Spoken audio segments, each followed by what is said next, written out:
we quickly discovered that we were dealing with a lot of myths and biases that had developed over time. Radio was not playing women because they did not feel their audience wanted to hear women. Labels did not sign women because radio would not play them. Publishers stopped signing as many women writers because it was more challenging to get female leading songs cut. And then back to radio, pointing out that even if they could play more females, the labels were not signing it. So it was this vicious cycle. And several of our booking agents complained that it was hard to get new females booked in clubs because club owners said that with a female act, they did not sell as much alcohol. But when we asked a club owner to actually pull receipts from two shows, male and female, who are equal in stature, the alcohol receipts were basically the same. So we realized we had been dealing with this bias and myths that had been embedded in our industry. And as you know, with any type of systematic bias, it's not an overnight fix. So this is a roundtable of people who've been experiencing the gender disparity and have each done their part in trying to personally survive or make some changes where they can. So we're going to go one by one, and I'm going to do a little bit of an introduction, and we're going to talk about what they've done and what they've experienced. I first want to introduce Jada Watson, who holds a PhD in musicology from the University of Laval and a Master of Information Studies from the University of Ottawa. And her research focuses on country music and geography with an interest issues related to identity, gender, class, and the environment. And she's just been our go-to person for data. So Jada, if you want to add to that, or please share with us, we're going to get right in there with some of the data that you've looked at. Yeah, thank you for having me. I'm really happy to be here today to talk about these issues. I'm just going to share my slides before I get going. So I was asked to just come and give an update on where we're at in this conversation, and to look at a few different metrics today. So I've actually prepared these slides for download. If you go to bit.ly/songdata-slides, it's on the bottom of my cover screen. You can download them. I have way too many slides as usual, so I'm going to go pretty quickly through some of them, but they're there for you as a resource. So I guess one place to start is a recap on where we're at right now. So far in 2020, we have seen an increase in spins for songs by women. We've seen 6 songs by female artists reach #1 on the airplay charts. And there was a period in which there were 8 songs by women within the top 30 of those charts between March and April. But during that first half of the year, between January and July, especially during the pandemic period, there was very few new songs by women added to radio playlists, and only a handful entered the airplay charts.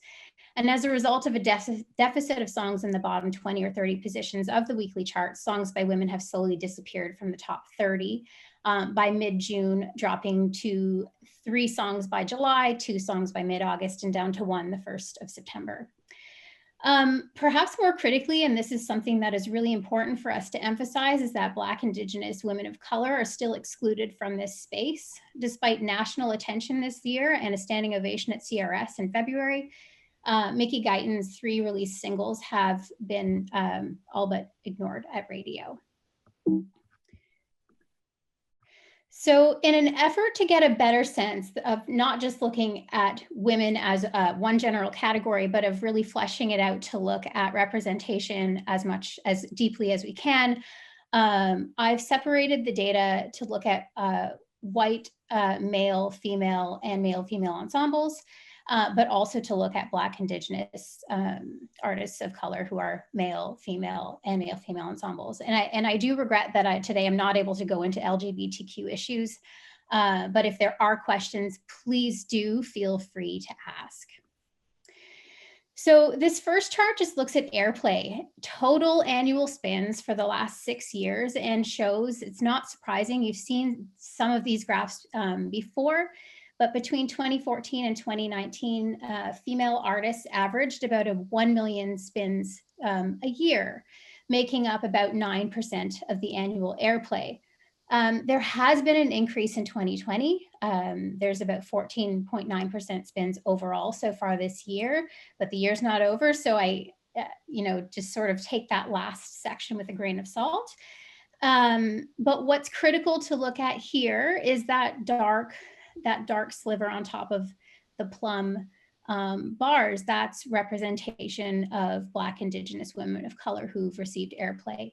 I can't put too fine of a line on this. This is basically the career of Mickey Guyton. And so it's important that we start to look at representation with a broader understanding of what diversity actually means for this industry.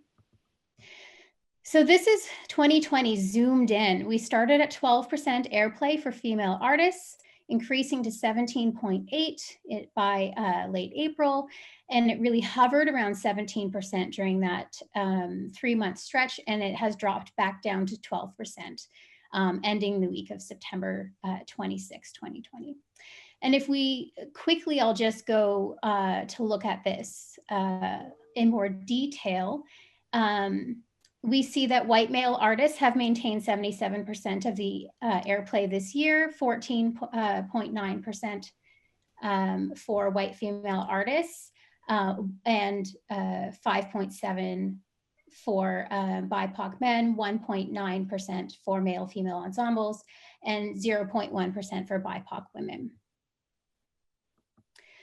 How this looks through the time of day is really critical to understand. We know that the largest percentage of spins occurs in the overnights, is when there's less specialty programming happening and fewer interviews with guests and things like that. So we have seen an increase in 4.8% of spins for female artists. The largest has happened in the midday and the overnights. And when you look at this graph, you really need to read each from left to right. So it's going from midnight to midnight through the 24-hour cycle. What is, again, most concerning here is that spins for songs by BIPOC women occur almost entirely in the evenings and overnights. And I'm concerned about the cultural redlining implication of this. For those who aren't aware, redlining is a sociological term for understanding the ways in which minority populations are discriminated against and denied opportunities and resources. And so to see that BIPOC women are receiving most of their airplay in the overnights suggests that there are some problems to overcome. The new piece that I want to talk about today is labels. I've never been able to look at label rosters, but I was able to look at the last 6 years. Looking just at Broken Bow, Big Machine, Sony, UMG, and Warner, 25.8% of the unique artists that have been signed over the last 6 years are solo female artists or all female ensembles. 15 of the 264 of these 264 overall artists have been BIPOC artists. Just 2 of the 15 BIPOC artists have been solo women, and only 1 remains on her label today. And so when we take a deep dive, this is really taking all of those 5 labels together. We see that there has been an increase, which is really, really lovely to hear, because of course, radio does need songs by female artists to play in order to change that conversation and to be able to have a higher representation of female artists. But unfortunately, male artists are being signed at a very quick pace too. So even though there are a number of new female artists signed in 2020, we're seeing about a 1% increase overall. And so I'm not going to dwell on each label, but in the slides that you can download, all of the labels are separated out. So we can see that Broken Bow has had a 66.7% increase over this 6-year period. Big Machine has had a 22% increase. Sony has had a 20% decline over this period. UMG has had a 41.7% increase, and it's really important to note that they have the highest representation of female artists with 30.8% of their current roster. And Warner has had a 42.9% increase. What then we need to understand is the relationship between those labels and the charts, just to get a sense of how representation plays out. 478 songs peaked in the top 20 between 2014 and 2020, but only 48 were by women. That's 10%. and only 40 of those songs were by female artists signed on one of these 5 labels. And none of these songs were by a woman of color. So I want to talk now, before I shift out and pass the mic over, I really want to talk about the impact of these types of underrepresentation of women and Black women specifically in these cultural spaces.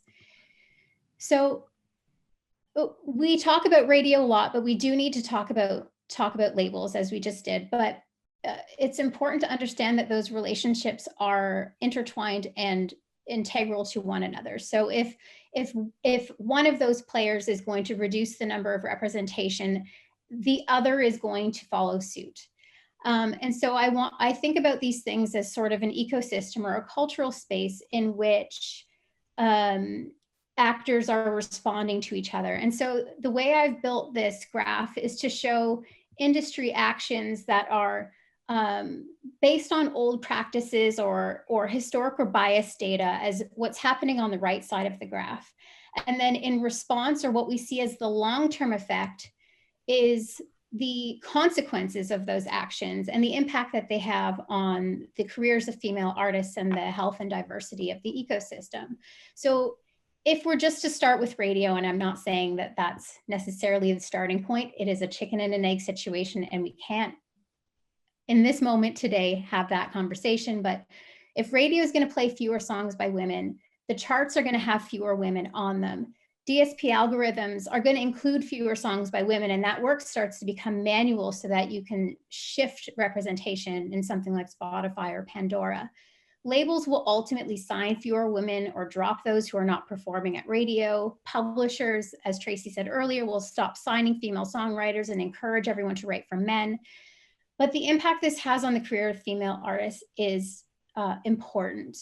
It means that over time, there's a lack of opportunities and resources for women. They have limited exposure within the industry. And this is not just about a song on a radio. This is an opportunity to collaborate. It could be the opportunity to walk a red carpet, to perform on an award show stage, etc. It ultimately leads to eligibility for industry recognition for female artists. And the longer this cycle continues, the more damaging it becomes, because you end up with the perpetuation of systemic representational issues, and a moment where you have 14.1% of the inductees in the Hall of Fame being female women, and 1.4% being BIPOC men. So we have to really think about the totality of these issues. And of course, much of this conversation has focused on gender in such a as just gender, but it is not just gender. Most of the charts that we see reflect on gender in a way that suggests it's inclusive, but we're really looking at white women when we look at those charts. And so it was really important today for us to get a better sense of how BIPOC women are factored into those decision-making practices. As I say here, this cyclic relationship doesn't account for BIPOC women whose music is redlined into the overnights and remains outside of the chart. And these barriers end up resulting in limited opportunity for exposure, unless it's self-made and outside of the industry's mainstream. And as a result, their music, though critical to the sound and culture of the broader genre, is at risk of being erased from cultural memory. So I'll end there. I have a bunch of resources for anyone interested. There's some analysis of Spotify, ACM, and CMAs, and I'm happy to take any questions later. Great, thank you.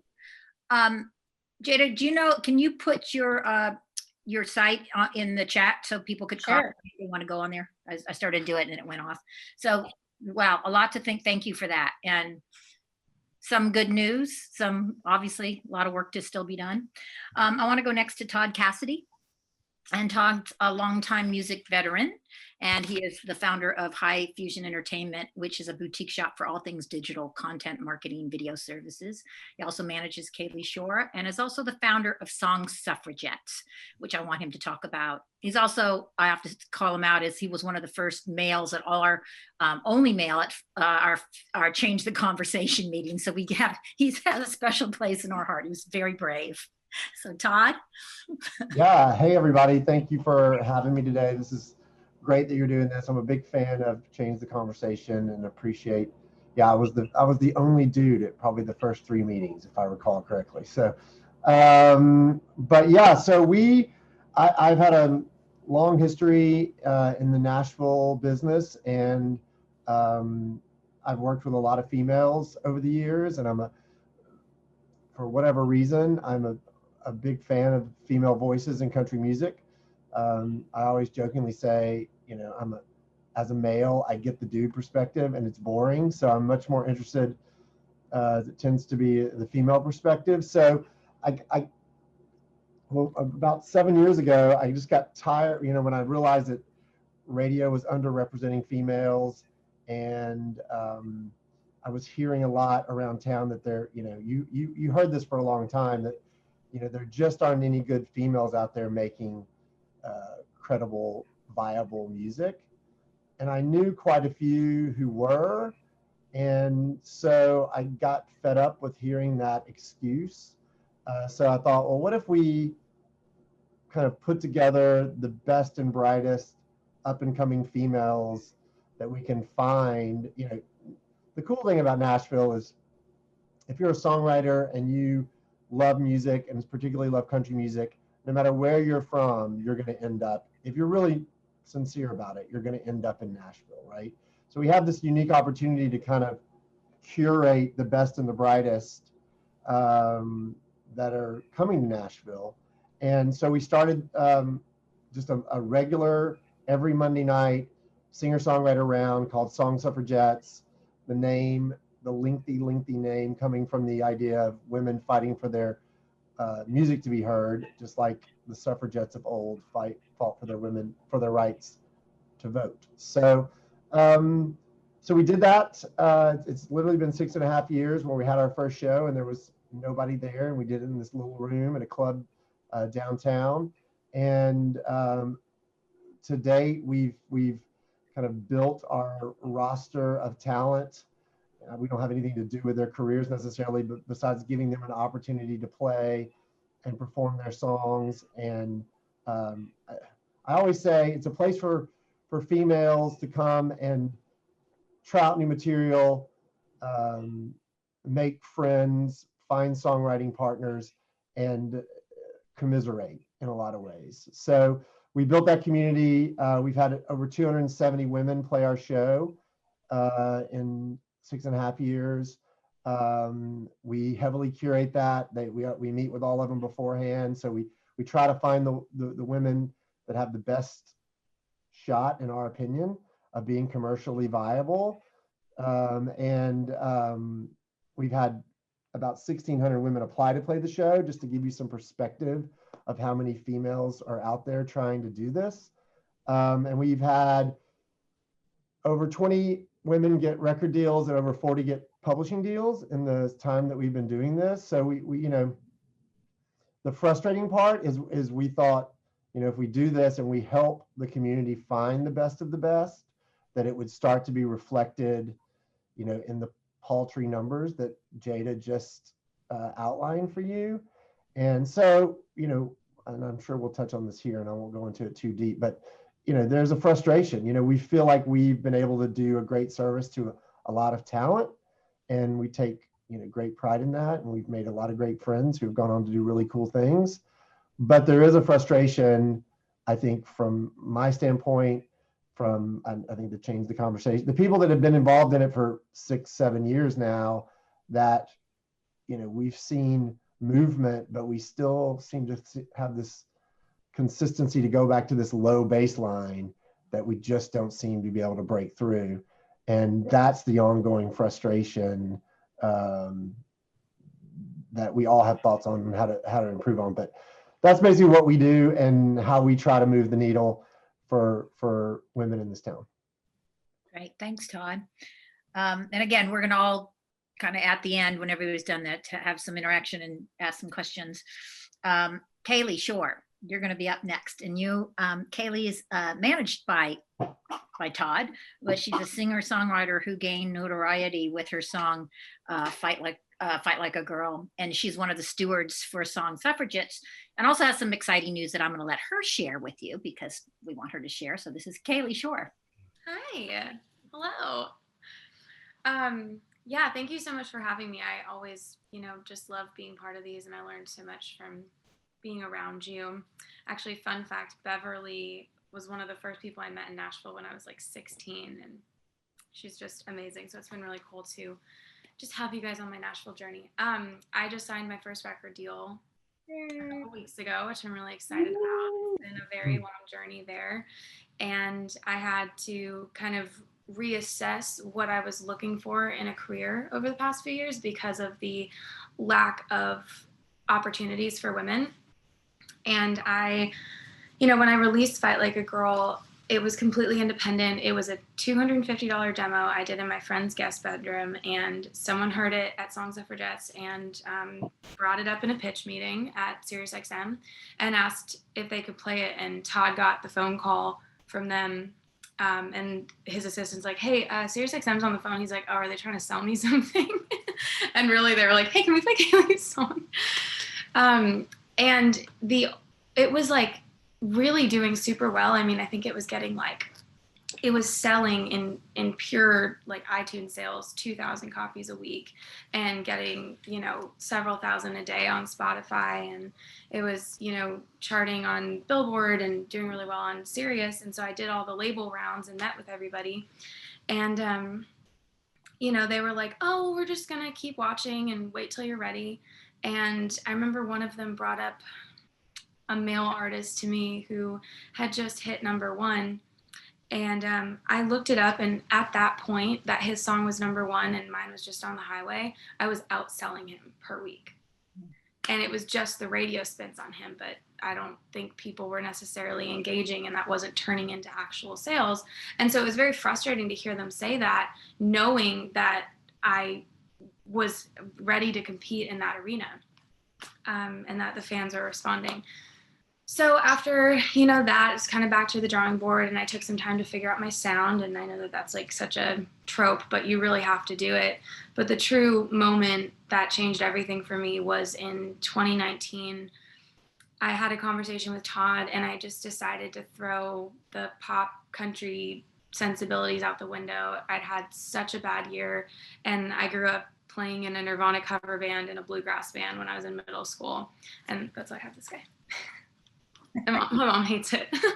But I decided to finally incorporate that in my music and not stop. And I was able to stop feeling like that was a strike against me in the country sphere, because it is like kind of this weird, there's this sort of weird purism in our genre that doesn't exist anywhere else. And I feel like that gets projected onto women a lot more than men, when it comes to like all that pop country crap that you hear about when you talk to the Twitter trolls, So I decided to throw all those sensibilities out the window and finally like embrace who I was and make this record that was just songs I believed in. And I really it was pretty much just me and Todd A&Ring it. I mean, I completely self-funded everything and released it.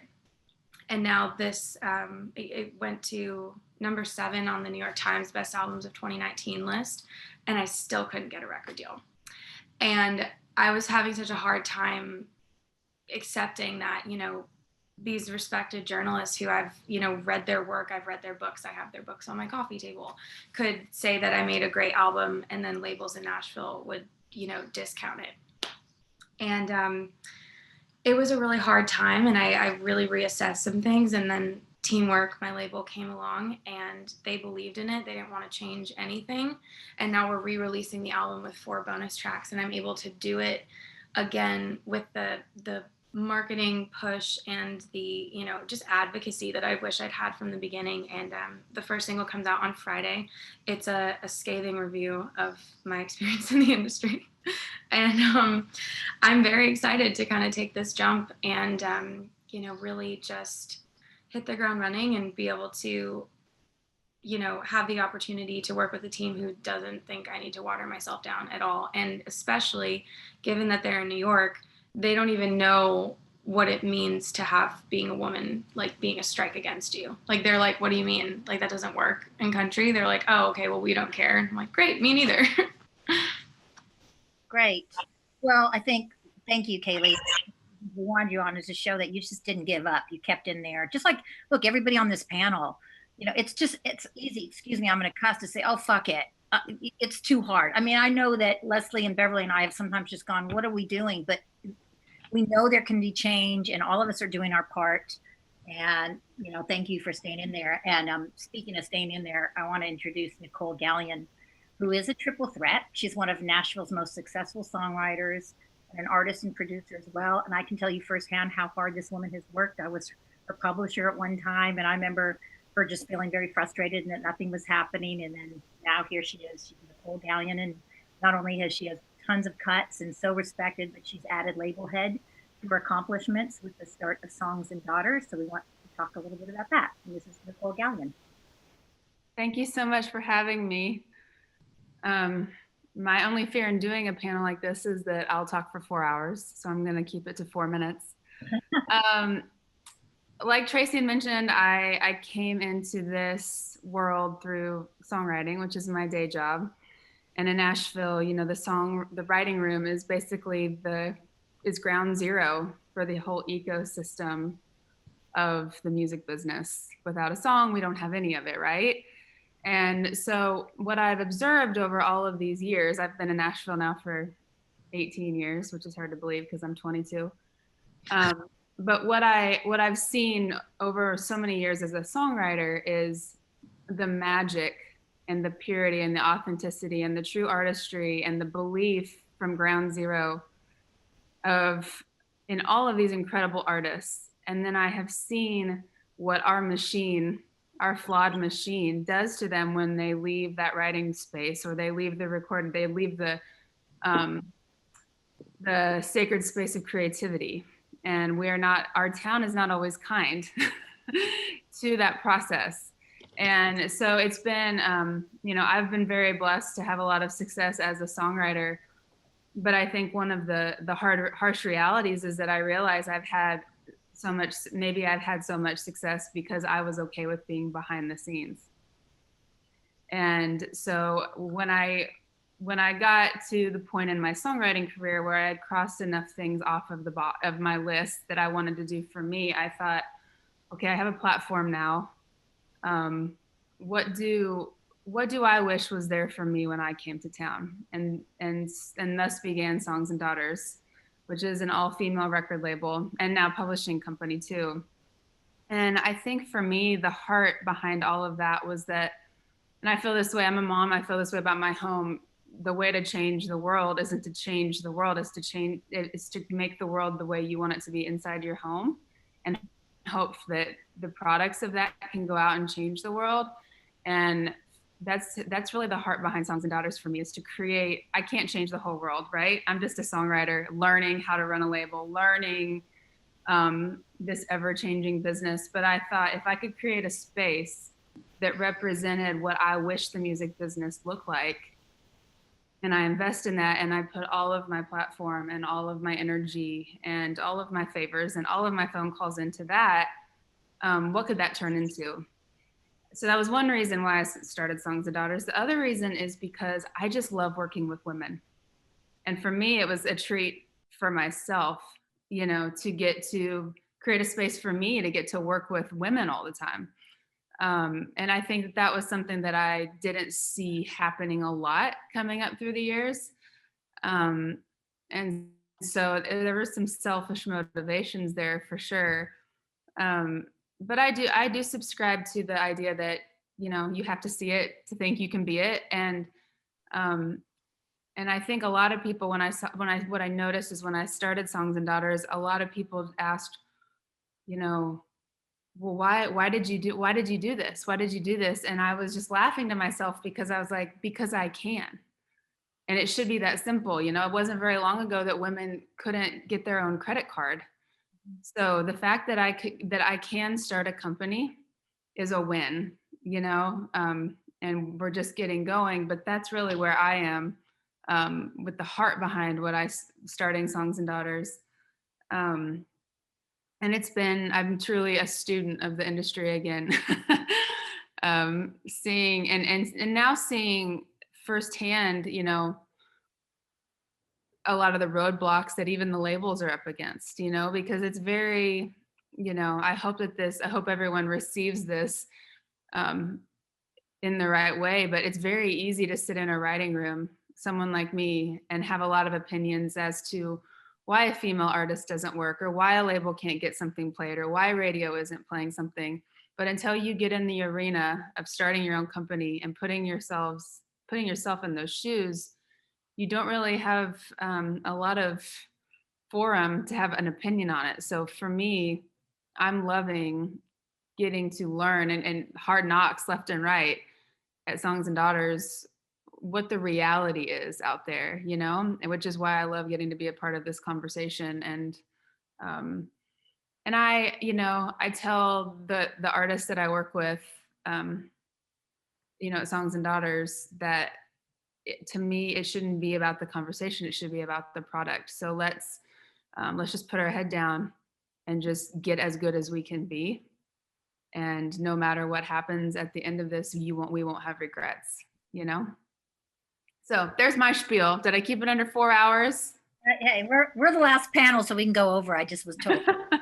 Perfect. No, that's great. And I think one thing that really resonated is just change, where change begins at home, and change can be a little bit, but everyone's thinking that way. I've always said that you can do change on a local level, on a personal level, but it does affect the universe in a different way. So, and speaking of change, and Rachel Whitney is our next.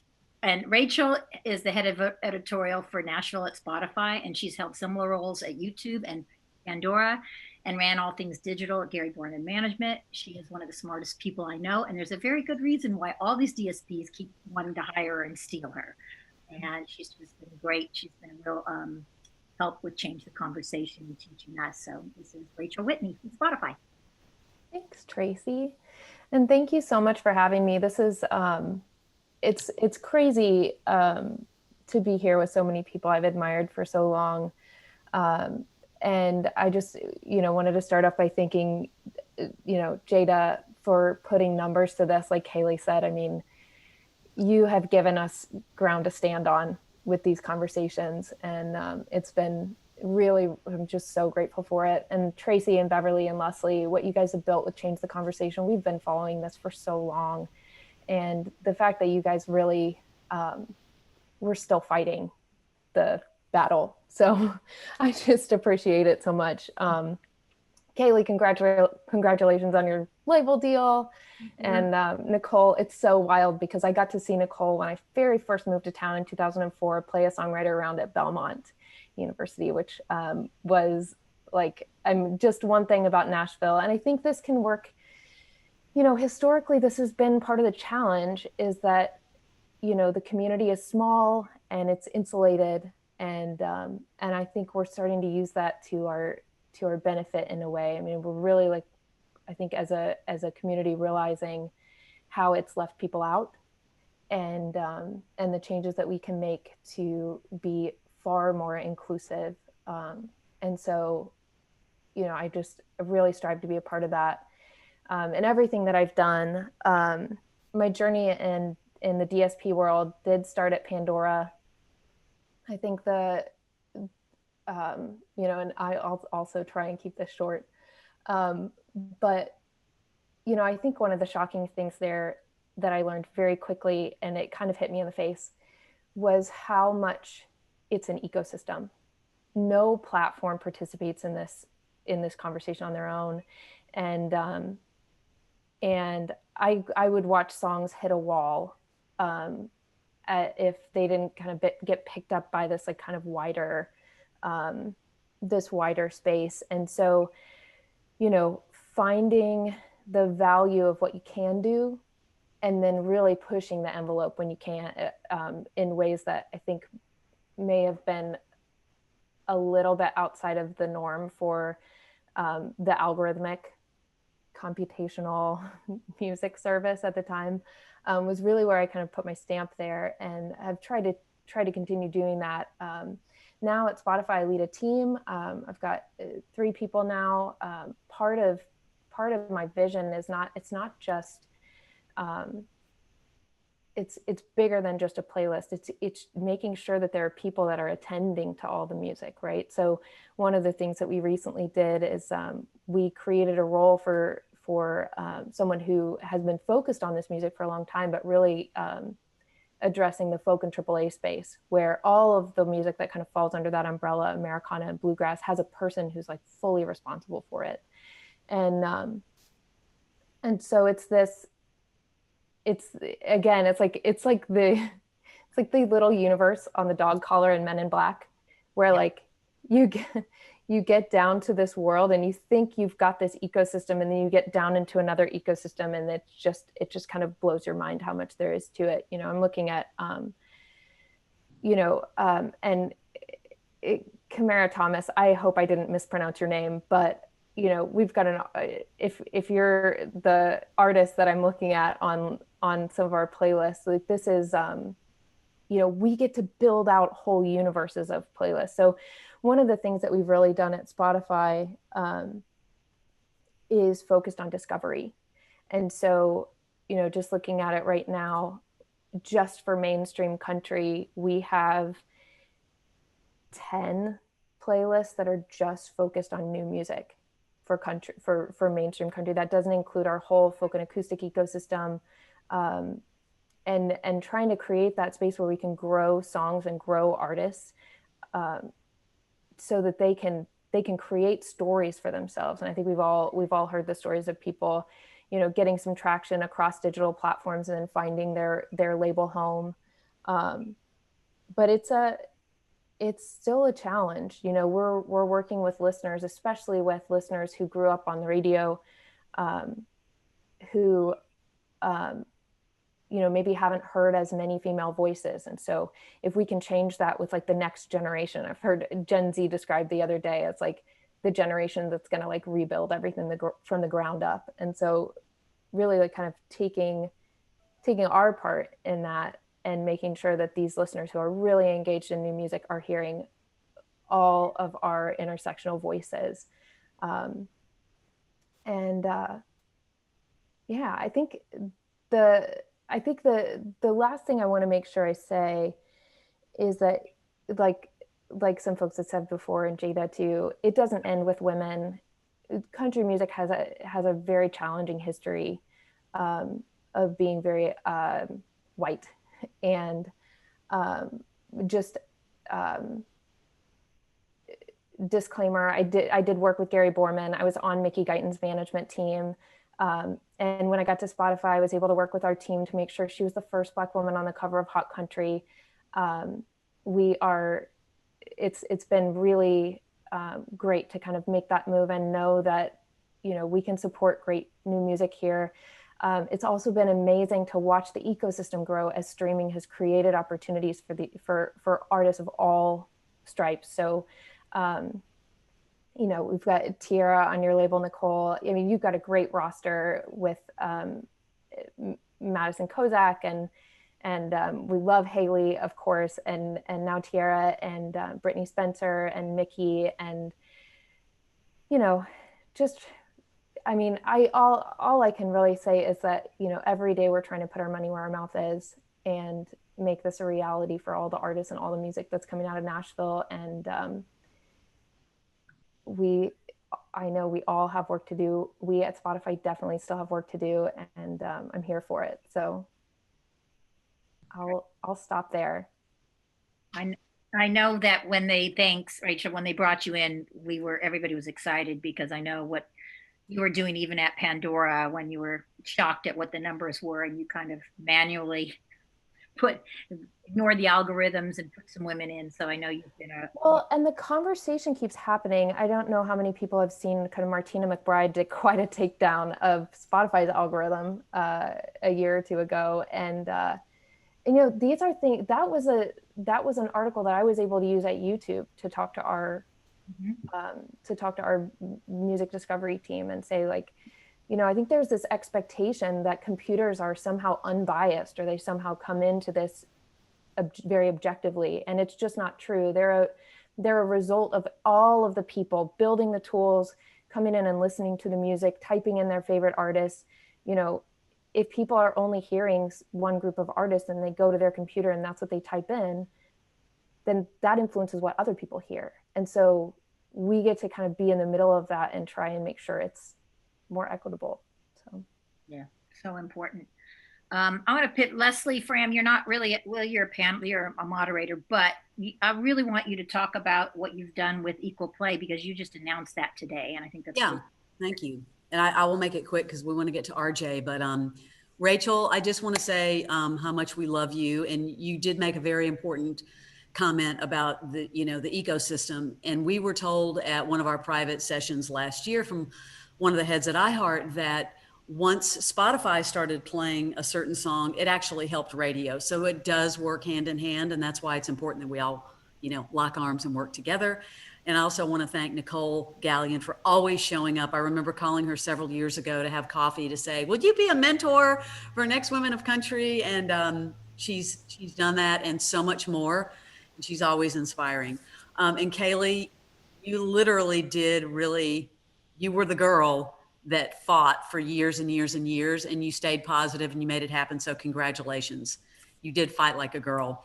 I just want to quickly say that at the end of last year, we were looking at what we were doing at CMT with Next Women of Country and the tours that we had started for women, and what more can we do? We really wanted to look at ourselves first and foremost.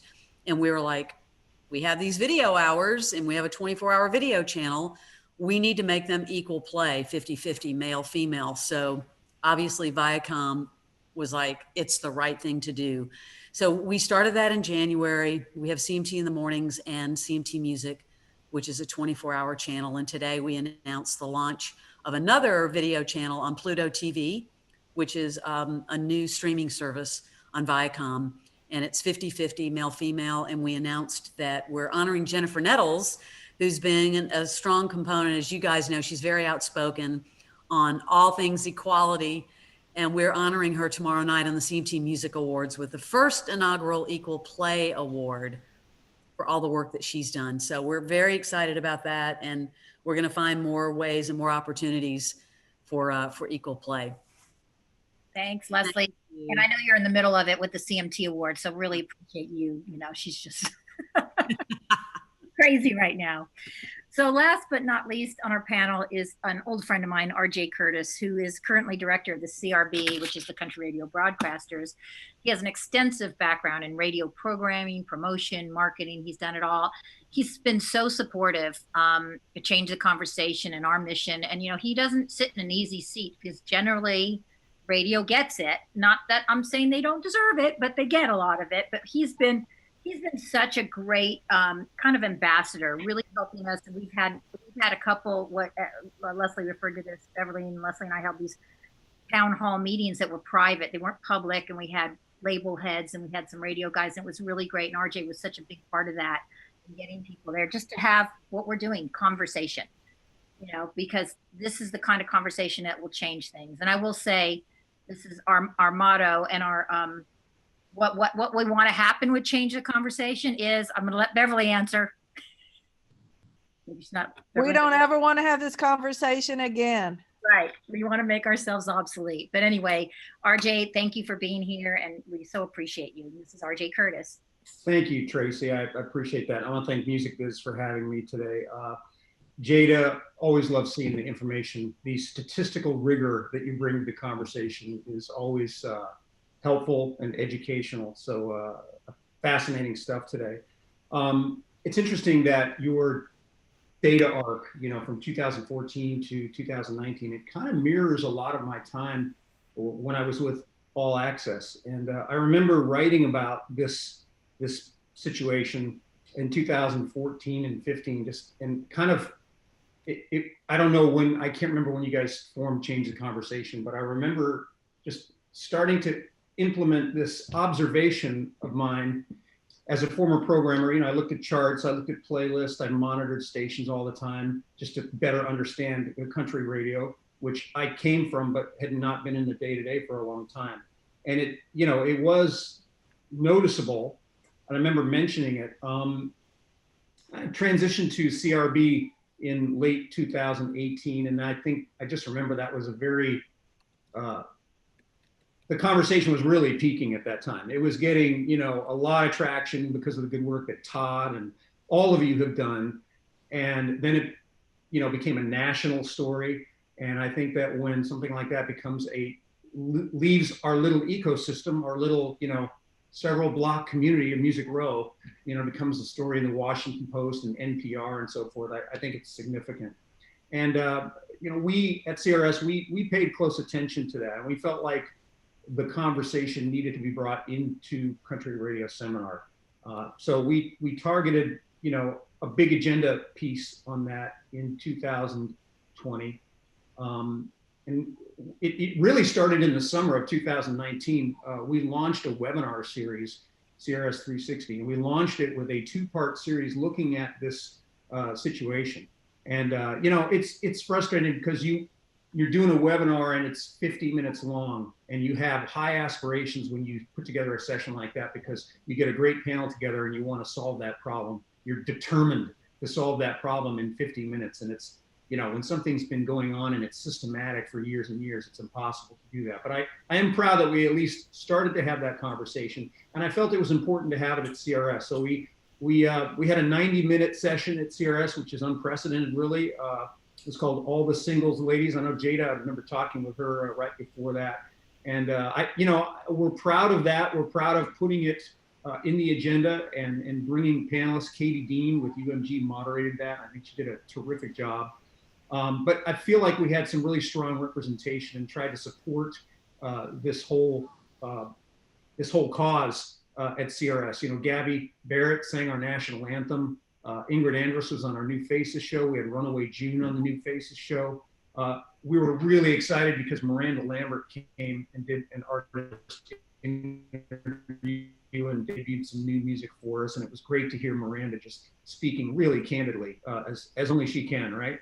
And Carrie Underwood was also an interview that we highlighted at CRS. And I think that conversation needs to continue. It's challenging this year because we've all been kind of sidetracked, and I think it's disappointing to some of us that the worldwide situation has taken a lot of the attention away from this. But I think the stakeholders and the people who really are passionate about it will continue working hard to end the conversation, as Beverly said. And I would just end my little spiel here with this. I remember watching with great interest the Ken Burns documentary last year on country music.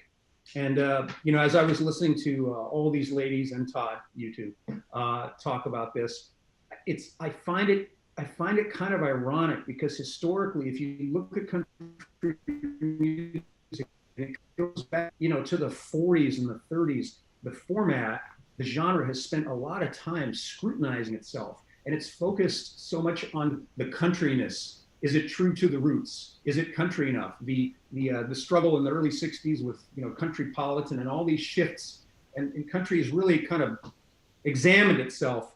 And but I don't think that we've done a good job in the last 5 years really taking a hard look at something like this. And we can do better in that. We have to do better at taking a look at that ecosystem that you've all referred to. And I think, for CRS, we hope to continue that look at ourselves, and so we can make it better and end the conversation and not have to worry about the balance of women and women of color in this format. We need to take a closer, harder look at that until we finish it off. Okay, great. Well, thanks everybody. I know we're gonna be a little bit longer, and some people have to jump off, but I did want to I know Beverly and Leslie had some questions that they wanted to ask and to just have now. At least anybody can jump in. Sure. And if anybody has any questions in the chat, so we can get to some of those questions, I would just ask, because, and again, thanks to everybody, because everyone that's on this panel has been so helpful throughout the years and has worked with us on so many different panels and initiatives. Any thoughts of where we would like to see this in a year from now? What can we all do collectively, and what can we all do better? And I personally feel like it is locking arms and all working together, because again, it's like Rachel said, it's a whole ecosystem, and that's the only way we're going to move forward. So if you have thoughts on that, and I know you're all working individually on what you're doing, but I'd like to know if you have any thoughts on what does this look like in a year from now, and how can we make things better? Anybody? Let me ask something too, because this has come up, and I think you mentioned when the DSPs start playing, you had said this, Leslie, something more. It feels like, for me, and you could answer this, RJ, or anybody can. At one point, radio was pretty much ignoring the DSPs, what was happening at DSPs. Do you feel like? Because I feel like that's a really important locking arm, and where we can all look, that they. Absolutely. And also Rachel will say, hey, it's hard. She can't really do anything, in a silo either. Because guess what? We still need radio. Even though we all talk about radio's not as important anymore, we still need, right now in this time, to break an artist in the way we want to break it, we still need radio. Unfortunately, what I think would be really interesting, I think one of the things that traps us is the chart system. Mm-hmm. And if there was some way to get outside of the chart, Spotify publishes our own charts, right? And so does every other platform, and so does radio. But like, if there were a third party that could kind of compile, like almost like the up and comers, right? Because I think one of the things that keeps coming up is like the power of like us circling up around some artists that we know are performing well. I mean, we have songs that are doing fabulously well, on Hot Country right now, from women and from Black artists. One that I don't even think it's a single, but Jimmy Allen and Mickey Guyton have a duet called Drunk and I Miss You. And it is just, it's just performing really well for us. So, I think that there's some confusion. Hot Country gets a lot of credit for being this huge space for country music on Spotify, but it's still, for all intents and purposes, a new music playlist. And so it's not really the same thing that you would hear on like a Today's Country radio station, or even like, not to harken back to past work, but like Today's Country on Pandora. So like, what's the that I'm just riffing, but charts, kind of this idea of. I think some of the consumption charts have also helped. I know that, RJ, I know you're familiar with Monday Morning Intel, because they really compile everything. And so you get to see what's streaming, and that includes new artists too. And that's what I feel like everyone needs to see. Anybody? I'm personally super impressed with Spotify responding to that criticism, because that was a huge part of the conversation several years ago, and Martina's argument that she made. But I think it's also, I recognize that a lot of this has to do with demand, and obviously you need exposure in order to get that. But I was just looking before this panel, and the Indigo playlist has been out for how long, Rachel? It's still very new. Just 3 or 4 months. Yeah. April. It launched in April. Okay, so since April, and it already is creeping up to about as half of what New Boots and Wild Country have, and those have been around for 4 years. So the demand is there, and that's where you're finding like, the more sparsely produced Kaylee Hammock songs, and the, Sturgill Simpson, but also Haley Witters, and like there's that. It's an incredible playlist, and it's, I think, a lot of people's taste, and it's so well curated, and it's just amazing to see people responding to that and having a place to find those songs that are kind of on the fringe. But that playlist needed to exist in order to give those songs a chance, and it's really, really cool to see that the followers are reflecting that, and that the audiences want to hear it. It's very cool. I'm so glad you called that out, because I think that's one of the things that's gotten really restrictive, and we can see it too. Any number of artists that do great on Indigo don't get great reactions on Hot Country. And so, it's one of the benefits of streaming, honestly, where, I think it's harder for a radio station to take risks. You know, they've got a lot of,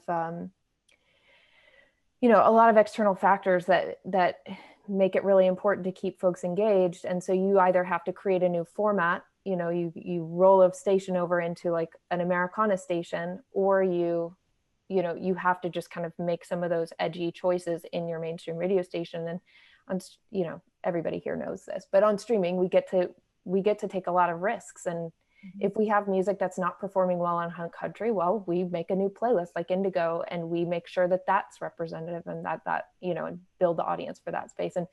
And I was impressed that plan was in play before I got to Spotify. And the thing that's really blown my mind is how committed the rest of the teams have been to putting money behind marketing it. The marketing has been really great, and that's how I heard about it in the first place. But I have this theory, because I always try to like ask people. I write pop music out in LA for other artists a lot, and I'm always like, what do you think is current in country music? And the only artists they know are Dan and Shay and Casey Musgraves, and then like Jason Isbell and Sturgill Simpson. And so if I asked them who Cole Swindell was, they have no idea. And that's fine, but I'm increasingly convinced that when we're talking to the larger sphere of music and what they think Nashville represents, that's what they're thinking of. They're not thinking of, you know, the new guy who got a #1 that the record labels negotiated together so he could spend 1 week and then the next, you know. And I think that country radio might be the subgenre, if you're really thinking about it. Like, I don't think Casey Musgraves is the subgenre. I think that it's actually that really like that pocket of country radio that is like so homogenous. That's a really, especially with Sturgill Simpson having the top album in the country this week. Right. You know, it's an interesting take. I mean, the truth is that his music would be very jarring on a mainstream country radio station, but the benefit is that's not all there is anymore. Right, exactly. Yeah. Anybody else want to comment on that? I think, and honestly, I think that people know this, that Change the Conversation was never set out to beat up on radio, because we know radio is a huge discovery and it's a business and you have to get ratings. You know, for us, it's about really surrounding radio. And I brought this up earlier before we started. Spotify is doing an amazing job, as is Pandora, and Apple Music with Apple Radio that they just launched, where they have people of color and they have different subgenres. And those artists that are, you know, curating their own radio station are able to play what they want. So we are hearing more women. So those are the things that I'm hoping will continue to happen in the future for exposure for, you know, for a diverse audience. RJ, are there any plans for, I mean, CRB is a really powerful organization that could potentially kind of envelop some of these kind of alt country radio stations. Has that ever been on their radar there? To develop that? Maybe not develop it, but include them. I don't know how many there are. Yeah, I don't think there's a lot, Rachel, to be honest with you. And, you know, you mentioned that somebody mentioned, you know, somebody moving to Americana. We're talking about like a niche of a niche. Unfortunately, it's some amazing music. We all agree on that. But it's not, you know, it's not a mainstream taste, unfortunately, because I love Sturgill Simpson. I just want to react to something. Tracy, you asked a question about where is radio with information on what the DSPs see. And, you know, for the past few years at CRS, we've had a session and we've tracked this information that Jeff Green of Stone Door Media Lab has brought to us. And we've tried to incorporate the evaluation of songs. What's a hit song? What are the leading indicators that things might work on the radio? We try to incorporate that conversation into CRS and educate radio programmers. And I think on the front end, and it goes back several years, I think they're getting better at it, but I feel like when that information started becoming available, a lot of programmers were maybe a little bit intimidated by it. I'll give you a quick analogy. In the 2007, 2008, when personal people meter technology for measuring radio usage came out, you know, radio programmers used to get information quarterly. Now they're getting a ton of it monthly and more information than they'd ever seen before. It was this fire hose of data. And it took radio, honestly, and Leslie, I think you might have been programming radio back then. It took programmers a minute to figure out like what they need to be looking at with all this data and figure out like just what's the cocktail of information that is useful to me and what isn't useful. And I think they're going through a little bit of that process right now with all this information. And a lot of programmers, I mean, in our format, you know, we've got some great rising young stars in our format, but a lot of them are not what you'd call a digital native, you know. This is a learned and acquired skill for them. And, you know, we have a tendency to resist change sometimes, but I think they're getting better at that and being more open to it. They just have to figure out like what that information that they have access to is going to be useful to them to identify hits and see, you know, what artists are going to emerge and get more activity. We see a really interesting trend here, RJ, where we'll really like program an artist, we'll see a great response, and then that artist will go on to get a record deal, and then they'll grab that song and then they'll decide to take it to radio, and then 6 months later they've got their marketing package together, and then they go to radio with the song, and then radio picks up on it, and it might start to kind of get some traction, and now it's like maybe a year later and it starts to move up the chart, and then we get the call again that's like, hey, why isn't this song still programmed? Yeah. You know, and it's a double-edged sword, right? Because, you know, I think streaming can be a tastemaker in effect, but then at some point it's like, you know, it's how do we kind of support, like build a foundation without just like constantly leaning on other data points, right?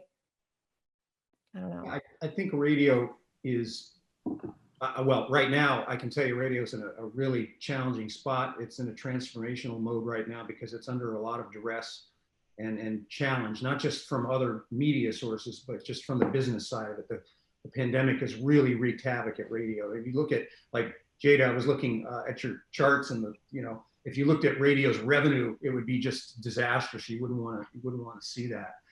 But I think that in general, radio has, and I wrote about this and I've said it and I believe it. I think radio hasn't settled down and figured out what its role is in this grand scheme. Because back in the day, when some of us were kids, radio was your pop culture source. It was like the end all be all. That's the only place you could hear music and new music and, you know, whatever music you wanted.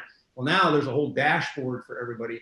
And radio has to figure out where it fits in the picture. And I'm not sure that radio is really, I know it's important for artist development and artist discovery and all that, but I feel like on the front end of artist discovery, I'm not sure radio is really committed to that anymore. They're in the ecosystem and they're working lockstep with the labels, and they do try and fill a need to create the perception and the position of breaking new music, but they're limited by, you know, the technology, right? Yeah. And but I do feel like radio's role. Sorry, Rachel. Yeah. I'll finish very quickly. I'm sorry to cut you off. I do feel like radio's role is to create big time critical mass for a real hit record, and when everybody's playing it at the same time, particularly the reporting stations. I mean, you can take a record and watch it, and when radio gets behind it and they're all in on it, it becomes a huge thing. Bones this year by Marin. Yep. We watch it. That just would have been a big hit record anyway, but you know, that's the kind of record I'm talking about. It just becomes ubiquitous on country radio everywhere. And I feel like that's what radio's role is, you know, bringing that critical mass, building an artist's business, okay? Merch, touring, opportunities for, you know, taking their music out and you know, with commercials and things like that. I feel like radio has to really land on what its role is going to be moving forward and where it fits in the whole grand scheme of all the audio selections that are coming at people every day. Yeah, I think it's in country music specifically, you know, the streaming platforms in the US are less than a quarter of the size of monthly listeners that radio gets. right? And we're talking about 250 million monthly radio listeners versus, you know, I think Pandora has 60 million US listeners right now. So, you know, it's just, there's still nothing on the internet that can compete with the mass, you know, the reach awareness. is it's unparalleled. You can't beat it. That's the beauty of radio. That's what it brings to the table in this equation here. I do want to mention, RJ, and we've had this conversation before, that I believe radio wins, and I know it's going through a tough time right now, as are a lot of other businesses, but I truly believe radio wins when it's balanced, and that is a balance of sound and gender. And I think we're too much in a pattern now of where everything sounds alike, and that hurts. That time spent listening goes down because I hear the same song over and over again. So that's my argument, you know, not only for diversity, but to get those female voices back in, because we're going to have a whole generation who are not going to be exposed to female artists. I couldn't agree more. I mean, you're absolutely right. And programmers, you know, I talked to some programmers in advance of this just to see like what's going on out there. And, you know, they admit that, you know, balance is everything. It's not good when you have like one singular sound that you're, you know, going to the well with over and over. Programmers want the balance. They want diversity. You know, there was they have choices and they can go other places, you know, because they absolutely. Yeah. Well, I know that we're at our time. I'm getting notes and stuff. And I think that this is another panel to start at, because I knew that we wouldn't have enough time to really dig into, because we're still at we know it's not an equal playing field. We know we need more women, and they're great. It's not about women, just women. It's about women making great music right now. I think all of us, there's just great music. I think like Nicole, my career has always been, for some reason, working with a lot of women, because I loved their music and I related their music and I thought they were just writing. And right now I felt like the women are different and are more compelling. I hate to say it right now, you know, but how do we, again, and I think everyone in this panel can help and are doing what we have to keep pounding and making these changes. Because again, it's not going to, we know we've been in it 5 years. We have seen, I'd say, some increases, definitely with the labels, because when Change the Conversation started, there was two females signed to every label, and they weren't moving off that. And with the conversation and the constant and people like you working, we're at a better place. We still have a lot of work to go, and a lot of work to do. I appreciate all of you. And again, this is a hot topic. We have a bunch of questions coming in now, but I'm getting the sign off signal. If anybody else has last remarks, I welcome them. Anybody? Ironically, I have to go tape my radio show, so. There you go. Good for you. Thank you, everybody. I think this is another Change the Conversation panel. Thanks everybody for coming to listen too. This is a problem that's gonna take us. Thank you so much. Thanks for having me, and I just loved listening to everyone's perspective. Yeah. Thanks to Music Biz as well, and again for everyone that tuned in to watch. Thank you.